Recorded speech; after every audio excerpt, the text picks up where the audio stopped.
तो पिछले लेक्चर में हम मेटलर्जी के बारे में पढ़ चुके हैं। हमने यूनिट नंबर 6 जो है objective chapter general principle of processes of isolation of elements class 12th chemistry का लेक्चर जो है वो स्टार्ट कर चुके थे। हम उसका शुभारंभ कर चुके थे और हमने क्या क्या चीजें पढ़ ली थी उसके अंदर। तो मिनरल्स, ओर्स, उसके साथ साथ जो है हमने गैंग के बारे में पढ़ा था। उस फिर मेटलर्जी क्या होती है, मेटलर्जी के डेफिनेशन हमने इस पिछले वाले लेक्चर के अंदर पढ़ चुके हैं। तो यदि आपने पिछला लेक्चर नहीं देखा है तो प्लीज मैं आपसे अनुरोध करता हूं कि आप जो है क्या करें, आई बटन पर जाकर सबसे पहले वह पिछला वाला लेक्चर जरूर देखें। और अब आइए आप अपने नए लेक्चर पे। देखिए पिछले लेक्चर में आपने क्या पढ़ा था, मेटलर्जी की डेफिनेशन क्या थी अपनी। तो मेटलर्जी कहते किसको है, तो मेटलर्जी किसको कहते हैं, ऐसी प्रोसेस एंटायर और साइंटिफिक और टेक्नोलॉजिकल प्रोसेस है जिससे धातु को या फिर मेटल को निष्कर्षित किया जाता है, मेटल को निकाला जाता है। तो उस प्रोसेस को ही हम क्या कहते हैं, मेटलर्जी कहते हैं। धातु को ओर से निकालने की जो प्रोसेस है उसे ही हम क्या बोलते हैं, मेटलर्जी कहते हैं। भाई मेटलर्जी जो होती है वह कितने पार्टीशन में चलती है, तो मेटलर्जी जो होती है कितने पार्टीशन में चलती है, आपकी कितनी स्टेप्स में चलती है। तो स्टेप्स हमने पिछले वीडियो के अंदर देखी थी। कॉन्सेंट्रेशन ऑफ ओर के कॉन्सेंट्रेशन मतलब कि अयस्क का सांद्रण करोगे। दूसरी चीज है एक्सट्रैक्शन ऑफ मेटल फ्रॉम ओर से मेटल को निकालोगे। दूसरी स्टेप में क्या करोगे, ओर से जो सांद्रित अयस्क, जो अयस्क आपने इकट्ठा किया है उस इकट्ठे अयस्क से आप क्या निकालोगे, मेटल को निकालोगे या धातु का निष्कर्षण करोगे। अगली चीज है purification of metal.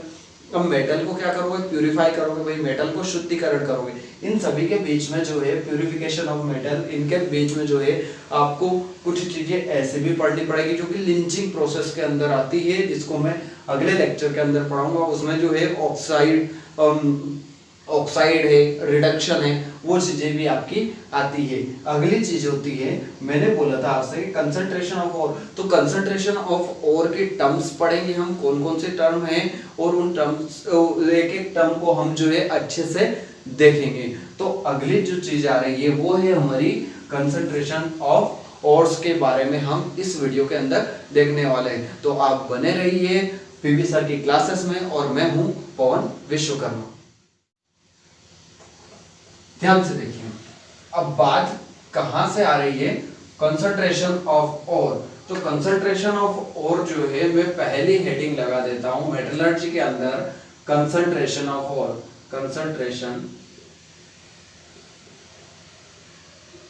Of ore, जो ओर का कंसंट्रेशन होता है वह ओर का कंसंट्रेशन 4 स्टेप्स के अंदर होता है, या 4 मेथड से 4 प्रोसेस उसकी हो सकती है। कौन कौन सी 4 प्रोसेस है, वो चारों प्रोसेस में यहां पर आपको बता रहा हूं। पहली प्रोसेस है हाइड्रोलिक प्रोसेस। दूसरी आपकी प्रोसेस रहेगी मैग्नेटिक सेपरेशन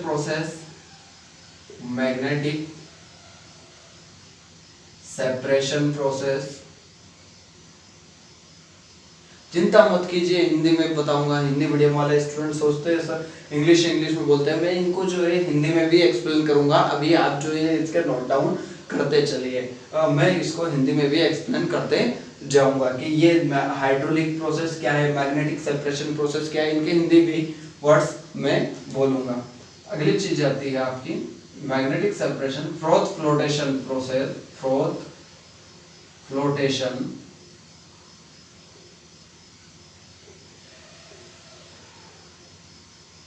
और लास्ट है लिंचिंग प्रोसेस। कौन सी है, लिंचिंग प्रोसेस। तो आज के वीडियो में हम इन तीनों ही प्रोसेस के बारे में पढ़ने वाले हैं। लिंचिंग में क्या है, रिएक्शन बेस्ड है, जिसको एक अलग ही सेपरेट वीडियो के अंदर में इस लिंचिंग प्रोसेस को लेकर आऊंगा। अगली चीजें देखिए, हाइड्रोलिक प्रोसेस। तो हाइड्रोलिक प्रोसेस को आप ग्रेविटी सेपरेशन प्रोसेस भी बोलते हैं। क्या बोलते हैं, ग्रेविटी सेपरेशन प्रोसेस भी बोलते हैं, सेपरेशन प्रोसेस बोलते हैं। इसी का एक और नाम होता है, हिंदी में इसका नाम होता है गुरुत्व पृथक्करण विधि, पृथक्करण विधि, गुरुत्व पृथक्करण विधि। आपके मैग्नेटिक जो सेपरेशन मेथड है इसको बोलते हैं हम चुंबकीय पृथक्करण विधि। और अगली जो चीज है आपकी ये होती है फ्रोथ फ्लोटेशन। फ्रोथ यानी कि झाग, फ्लोटेशन है ना उत्प्लावन, झाग का ऊपर आना है ना, तो झाग उत्प्लावन विधि। तो इस तरह से लिंचिंग को आप जो है एक तरह से अपचयन, ऑक्सीडेशन इस प्रोसेस के अंदर देख सकते हैं, उसको हम पढ़ेंगे। लेकिन अभी जो है आज के लेक्चर में इन तीनों के बारे में हम कंप्लीट करने वाले हैं। तो पहली प्रोसेस आती है आपकी हाइड्रोलिक प्रोसेस। क्या होती है, क्या सिंपल सा फंडा है, तो मैं सिर्फ और सिर्फ आपसे फिर से एक बार और बोल रहा हूं कि आपको एनसीईआरटी बुक कंप्लीट पढ़नी ही पड़ेगी। और बात जहां तक रही है मैं सिर्फ आपको गाइड कर रहा हूं, एनसीईआरटी बुक से जो है आपको पढ़ना जरूर पड़ेगा, क्योंकि मैं यहाँ पर कोई थ्योरेटिकल मैटर नहीं पढ़ा रहा हूँ, सिर्फ और सिर्फ समझा रहा हूँ। थ्योरेटिकल जितना भी है वो आप हिंदी मीडियम वाले हिंदी मीडियम एनसीईआरटी से पढ़े, इंग्लिश मीडियम वाले इंग्लिश मीडियम से पढ़े, लेकिन उसको जो है पूरा आपको ही बनाकर लिखना है। मैं सिर्फ आपको क्या कर देता हूँ, गाइड कर देता हूँ। तो ध्यान से देखिए, पहली हेडिंग लगा लेता हूं मैं हाइड्रोलिक प्रोसेस। कौन सी हेडिंग लगा लेता हूं, hydraulic process. Hydraulic process, hydraulic process या हाइड्रोलिक वॉशिंग बोल सकते हैं अपन इसको, हाइड्रोलिक वॉशिंग। इसी का एक और नाम क्या बोला था अपन ने, gravity separation process, separation process, या फिर ग्रेविटी सेपरेशन प्रोसेस के अलावा एक और आपने इसका नाम बोला था हिंदी में गुरुत्वीय या गुरुत्व पृथक्करण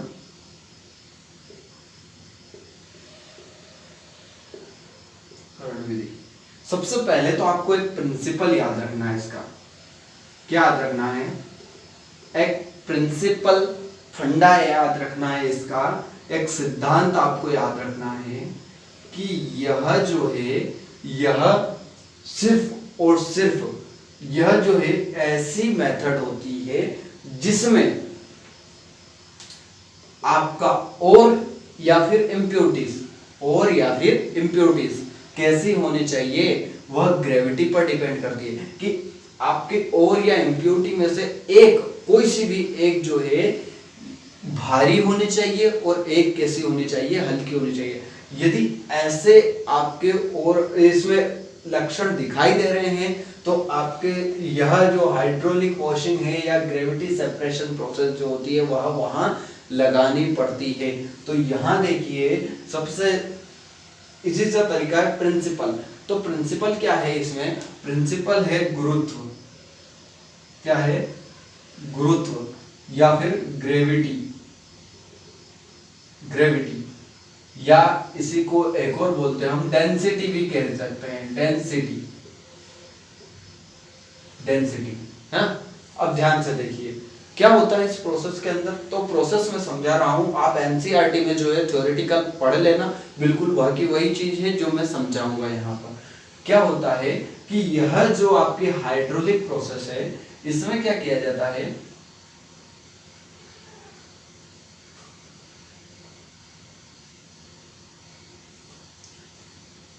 इस तरह से जो है क्या होता है, इक्विपमेंट होता है।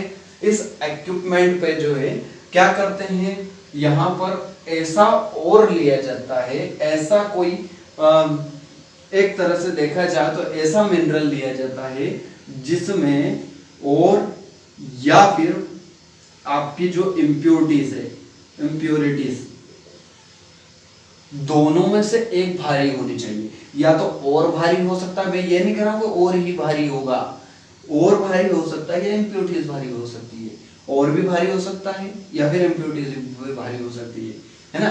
तो मैं ऐसा कोई और डाल रहा हूं यहाँ, तो यहाँ मैंने डाला ये और, यहाँ से और डाल दिया मैंने, और इस और के ऊपर मैं क्या करता हूँ, मैं इस और के ऊपर बहुत तेजी से पानी की धार लगाता हूँ। देखिए देखिए ना, हाइड्रोलिक, हाइड्रोलिक मतलब पानी, हाइड्रोलिक है ना, वॉशिंग मतलब आप पानी से उसको धो रहे हो तो पानी की तेज धार लगाते हो। जैसे ही आप पानी की तेज धार लगाते हो तो यहाँ से क्या होता है, जो भारी होता है, मान लीजिए एक पल के लिए कि और आपका भारी है, वेट इसमें ज्यादा है, तो इसमें वेट ज्यादा है और इसके अंदर वेट कैसा है, कम है, तो क्या होगा, जिसमें वेट ज्यादा है, जैसे और में वेट ज्यादा है, तो और क्या करेगा, इनके बीच में जाकर फंस कर रह जाएगा, ये जो है इनके बीच में जाकर क्या हो जाएगा, फंस जाएगा। ये देखिए इन ढलानों में जाकर ये फंस जाता है, और आपकी इम्प्योरिटीज क्या है, हल्की है, तो वो इम्प्योरिटीज क्या होती है, इस पानी के बहाव के साथ तेजी से नीचे आ जाती है। इस तरह से आपको क्या मिल जाता है, प्योर और मिल जाता है, क्या मिल जाता है, प्योर और आपको मिल जाता है। इस तरह से ढलानुमा आकृति होती है। यहाँ पर क्या है, ऐसा कोई मिनरल लिया जाता है जिसमें या तो और भारी होगा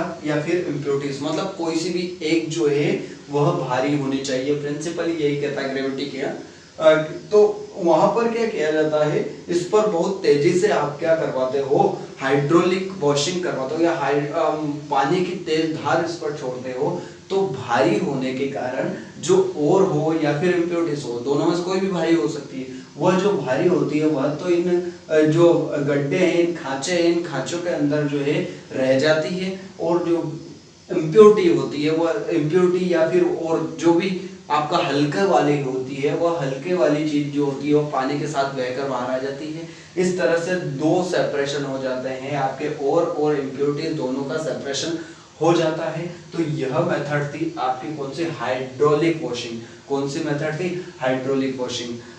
नई नेक्स्ट मेथड आपकी क्या है, तो नेक्स्ट मेथड है आपकी magnetic separation method. Magnetic separation method जिसको आप बोलते हो चुंबकीय पृथक्करण विधि। तो इससे पहले मैं थोड़ा सा बता देता हूं आपको कि अपना जो हाइड्रोलिक वॉशिंग है, उस हाइड्रोलिक वॉशिंग में हम एग्जांपल लिखना भूल गए। हाइड्रोलिक वॉशिंग के एग्जांपल क्या हो सकते हैं, जैसे आयरन हेमेटाइट है, हेमेटाइट हाइड्रोलिक वॉशिंग का बता रहा हूं, इसकी बात ही नहीं कर रहा हूं अभी। हेमेटाइट है जिसे आयरन बोलते हैं हम।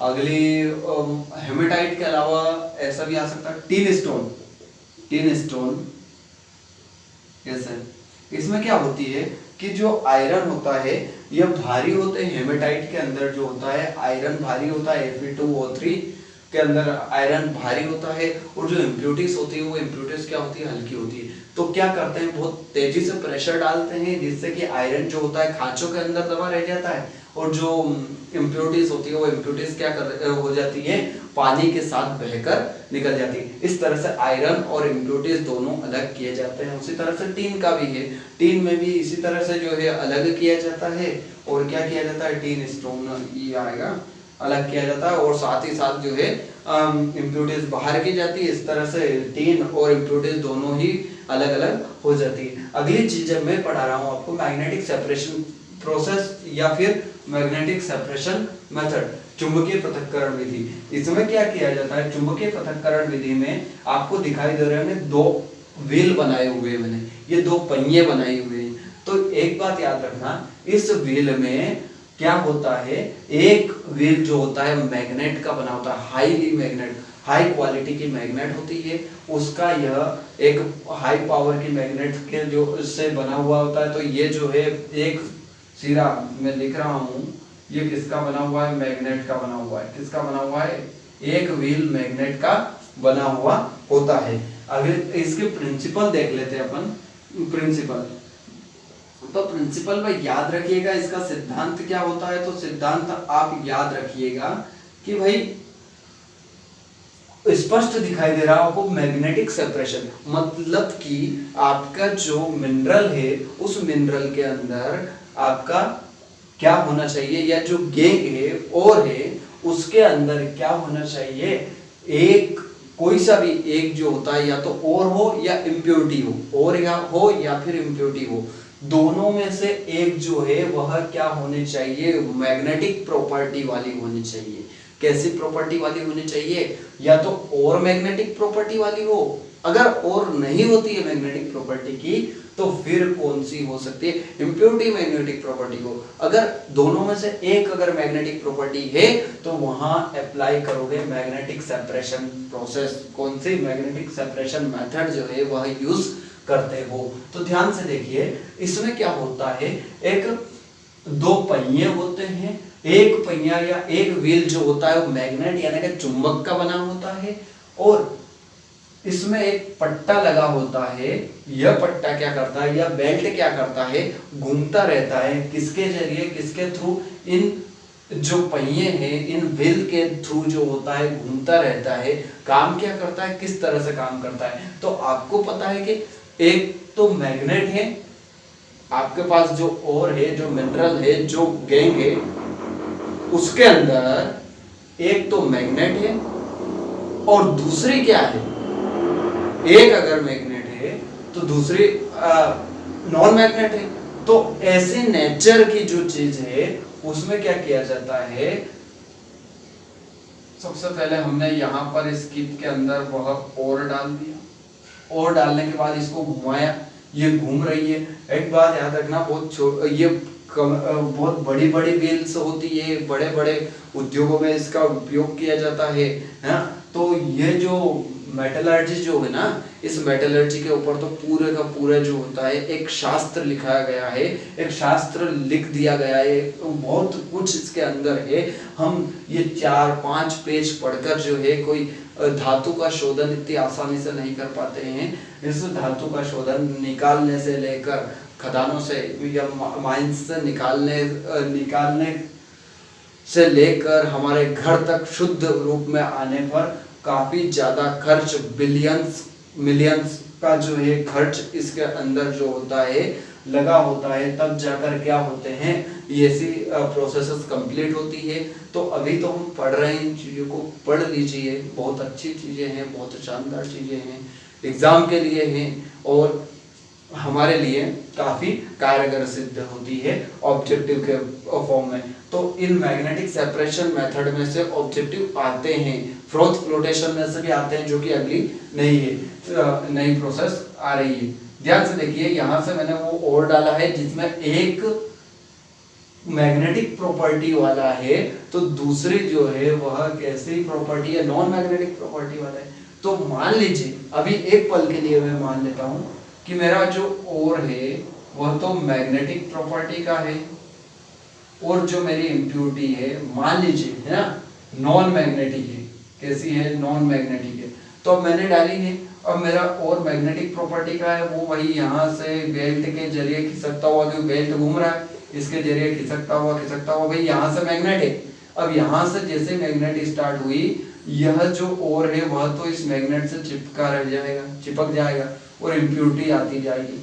अब जो मैग्नेट से चिपक रहा है ये मैग्नेट कहाँ खत्म होगी, ये मैग्नेट से चिपका हुआ और है, यह और आता आता आता आता आता भाई मैग्नेट यहाँ खत्म हुई, मैग्नेटिक प्रॉपर्टी यहाँ खत्म हुई। तो यह और जैसे ही मैग्नेट खत्म हुई, यह और कहाँ चला जाएगा, यह और इस तरह से नीचे गिर जाएगा, इस तरह से नीचे गिर जाएगा, यह और यहाँ इकट्ठा हो गया, क्योंकि मैग्नेटिक प्रॉपर्टी का था ये। यहाँ जैसे मैग्नेटिज्म इसका खत्म हुआ, चुंबकत्व खत्म हुआ, ये और नीचे गिर गया। लेकिन आपका जो इम्प्योरिटी है वो इम्प्योरिटी नॉन मैग्नेटिक है, आपने माना ना भी नॉन मैग्नेटिक है, तो वह इम्प्योरिटी आती है और वही उसको तो किसी तरह मैग्नेट ने जकड़ नहीं रखा है, तो वो तो डायरेक्टली आती है और यहीं गिर जाती है। और जैसे ही यहाँ गिर जाती है, यह आपकी इम्प्योरिटी है या नॉन मैग्नेटिक इम्प्योरिटी, कुछ भी बोल लो आप, नॉन मैग्नेटिक सब्सटेंस है।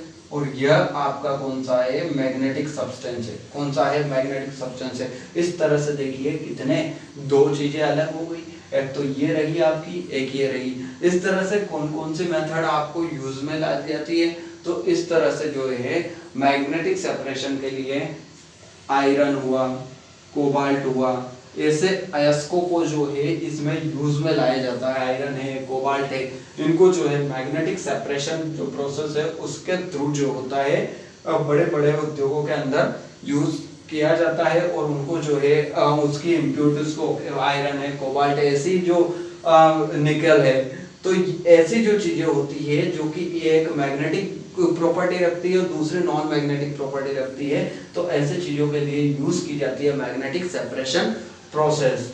तो अगली जो प्रोसेस आती है वो आती है फ्रॉथ फ्लोटेशन प्रोसेस। झाग उत्प्लावन विधि। तो इसमें जो है प्रिंसिपल क्या होता है, सॉल्युबिलिटी का प्रिंसिपल होता है। क्या होता है, सॉल्युबिलिटी का प्रिंसिपल होता है ना। ये आपको डायग्राम दिखाई दे रहा होगा एनसीईआरटी में, बहुत अच्छा डायग्राम है। आप एनसीईआरटी का डायग्राम बनाएं, बहुत शानदार डायग्राम है और उसी को बनाएं। ये सिर्फ मैंने समझाने के लिए बनाया हुआ है। तो यहाँ देखिए क्या होता है कि सॉल्युबिलिटी इस वाली चीज होती है इस फ्रॉथ फ्लोटेशन प्रोसेस में। इसमें आपका और जो होता है वह और क्या होता है, ऑयल में डिसॉल्व हो जाता है। किस में डिसॉल्व हो जाता है, ऑयल में डिसॉल्व होता है। और अब मैं यहाँ दोनों की बात नहीं कर रहा हूँ, सिर्फ और ऑयल में डिसॉल्व होता है, जबकि जो इम्प्योरिटी होती है वह इम्प्योरिटी किस में डिसॉल्व होती है, वह इम्प्योरिटी आपकी डिसॉल्व होती है किसके अंदर, वाटर के अंदर। इम्प्योरिटी किसके अंदर डिसॉल्व हो जाती है, वाटर के अंदर, जबकि और जो होता है वो ऑयल के अंदर जो है वह क्या हो जाता है, डिसॉल्व हो जाता है। तो इस तरह से एक तरह से सस्पेंशन वहां बनता है। हम क्या करते हैं, सबसे पहले इस प्रोसेस के अंदर जो होता है, बहुत बार ऑब्जेक्टिव में आया है, कई बार ऑब्जेक्टिव पूछे गए हैं ऐसी चीजों से कि भाई फ्रॉथ फ्लोटेशन प्रोसेस जो होती है वह किस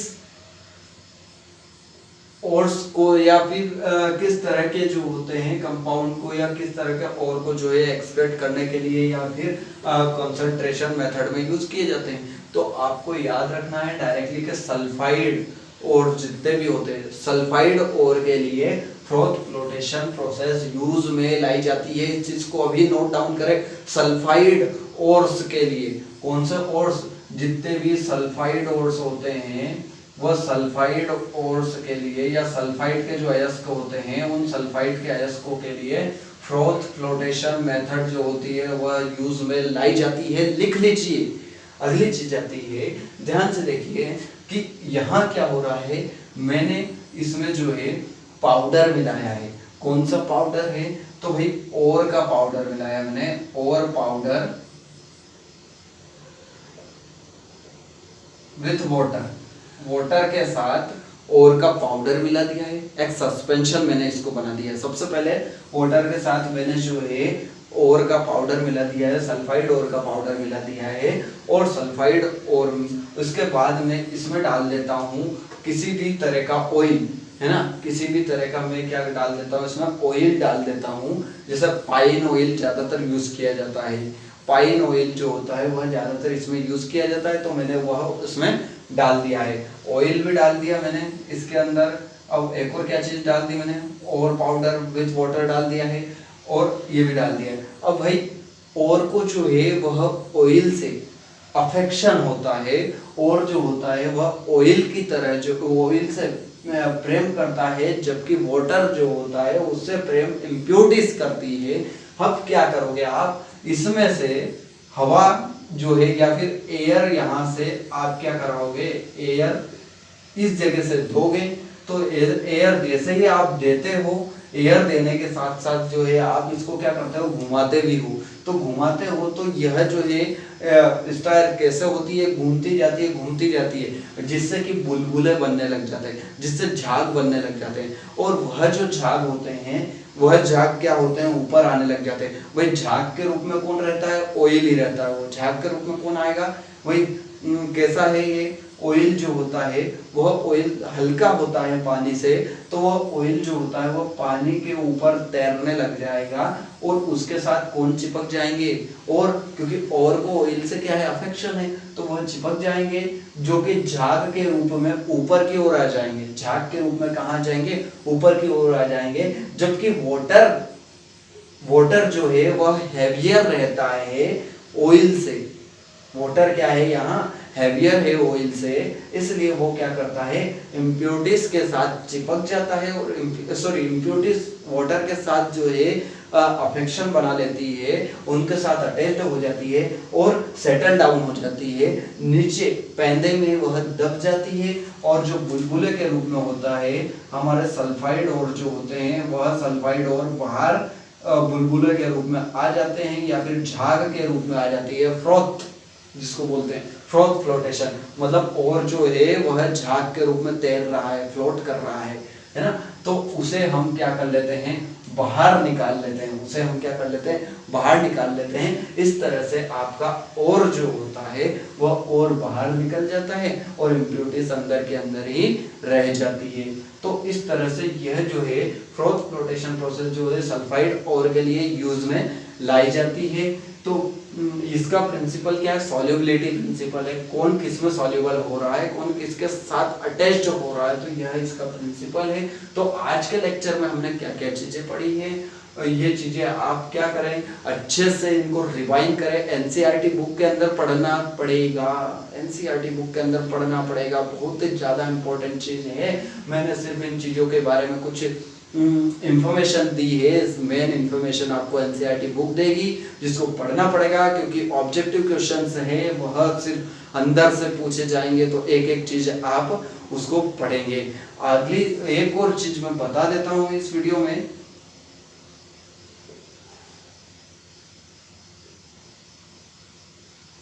पल्विनाइजेशन, ये वर्ड आप सुनोगे कहीं ना कहीं एनसीईआरटी में, ये वर्ड आपके पास आ जाएगा। पल्विनाइजेशन क्या होता है, पल्विनाइजेशन क्या होता है, तो मैं इसको बता देता हूँ। पल्विनाइजेशन होता क्या है, पल्विनाइजेशन क्या होता है कि भाई जो अपना और होता है वह मिनरल जो होता है, वो मिनरल क्या होता है, एक तरह से देखा जाए तो खदानों से जब निकाला जाता है तो वह लम्प्स के रूप में होता है, बड़े बड़े ढेले के रूप में होता है।